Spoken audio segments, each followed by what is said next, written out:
Olha só, vamos mergulhar num mundo que é simplesmente incrível e inspirador, o mundo dos esportes de ultra resistência. Sabe, é um universo onde o limite humano não é só testado, ele é tipo completamente redefinido. Só que, por trás de cada linha de chegada, de toda aquela glória, existe um custo biológico que a gente não vê. E é exatamente esse mistério que a gente vai tentar desvendar aqui. Então, para a gente conseguir entender esse custo, primeiro a gente precisa ter uma noção do tamanho desses desafios, que são monumentais. Não estamos falando de corridas normais, não. São verdadeiras jornadas que levam esses atletas muito, mas muito além daquilo que a gente costuma achar que é humanamente possível. Pensa só, tem corrida tipo a ultramaratona de Badwater, que acontece lá no Vale da Morte, um dos lugares mais quentes do planeta.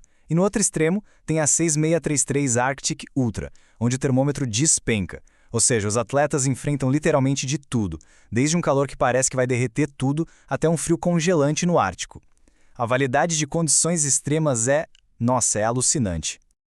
Não é só de corrida que a gente está falando. Tem provas como a Race Across America, que basicamente obrigam os ciclistas a pedalar por milhares de quilômetros, cruzando continentes inteiros, praticamente sem parar para descansar. A distância por si só já é um adversário gigantesco. E a duração? A duração desses eventos é aqui que a coisa fica surreal. O recorde mundial de uma modalidade chamada Backyard Running, por exemplo, é de 119 horas. 119 horas seguidas.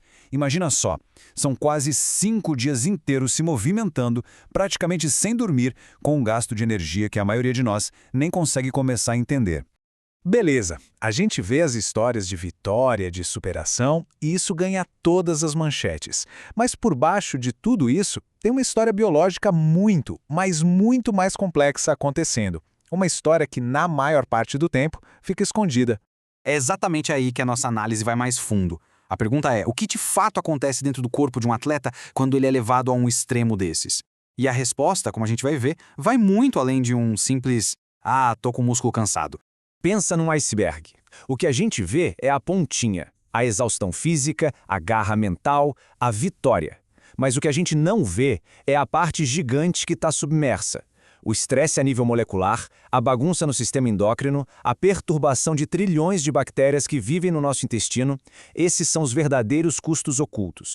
E aqui está o ponto principal. As ferramentas que a ciência costuma usar, sabe? A fisiologia do exercício, a psicologia, elas só conseguem explicar uma parte da história. Elas não conseguem chegar nesse nível de profundidade. Existe um buraco, uma lacuna enorme no nosso conhecimento. Mas para preencher essa lacuna, a ciência agora tem uma ferramenta nova e super poderosa. Pensa nela como uma nova lente. Uma lente microscópica para a gente olhar lá dentro do corpo e entender o que está rolando em tempo real, enquanto o desafio acontece. Essa ferramenta se chama metabolômica. Tenta imaginar ela como se fosse uma fotografia instantânea da bioquímica do nosso corpo. Ela não está olhando para o nosso DNA, para o nosso código genético. Ela está olhando para o que esse código está fazendo naquele exato momento. Em outras palavras, ela mede a atividade real, o que está rolando de verdade no corpo. Isso nos dá uma visão com um nível de detalhe impressionante. E o que essa tal fotografia pode mostrar para a gente? Bom, muita coisa. Ela mostra como o corpo está gerando energia, o nível de estresse oxidativo, que é, de forma bem simples, o desgaste das células, como está a resposta inflamatória, a ativação do sistema de defesa e até mesmo o que as bactérias lá do intestino estão aprontando. Certo. Então, o que essa lente nova já conseguiu nos mostrar?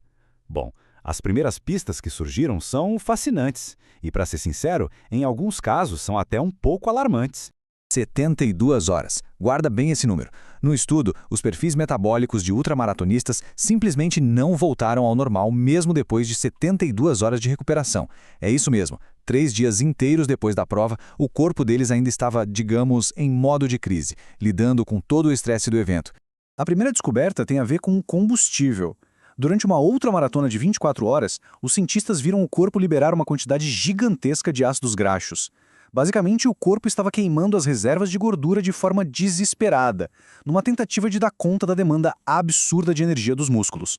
A segunda pista é sobre inflamação. A análise mostrou uma resposta inflamatória no corpo todo e tão forte que os pesquisadores disseram que ela tem relevância clínica. Traduzindo, não é só uma dorzinha muscular de cansaço. É um nível de inflamação que pode sim trazer consequências para a saúde geral do atleta. E agora, talvez a descoberta mais surpreendente de todas venha do nosso intestino. Olha que doido, depois de um triatlo de ultra-resistência, a função das bactérias do intestino mudou. Os tipos de bactérias continuaram os mesmos, mas o trabalho que elas estavam fazendo mudou. É como se você tivesse a mesma equipe de operários numa fábrica, mas, de repente, por causa do estresse, eles começassem a fazer uma tarefa completamente diferente. Ok, mas e aí? O que a gente faz com toda essa informação? Bom, essa pesquisa não é só para matar a curiosidade sobre os limites do corpo. É sobre descobrir como proteger os atletas que ousam chegar até eles. E o objetivo final é exatamente esse. A ideia da pesquisa não é de forma alguma proibir ou limitar o esporte. Pelo contrário, é torná-lo mais seguro. É usar todo esse conhecimento para criar estratégias melhores de treino, de nutrição, de recuperação, tudo para proteger a saúde desses atletas no longo prazo. A mensagem aqui é bem clara, né? Para a gente entender de verdade o que acontece quando se ultrapassa os limites da resistência, a gente precisa de um mapa novo. E esse mapa está justamente nesse mundo fascinante do metaboloma humano. E tudo isso nos deixa com uma pergunta final para refletir. Conforme as provas ficam mais longas, mais extremas, essa nova ciência se torna cada vez mais importante. A questão, no fim das contas, não é só até onde o corpo humano consegue ir, mas sim qual é o verdadeiro preço que se paga por essa jornada.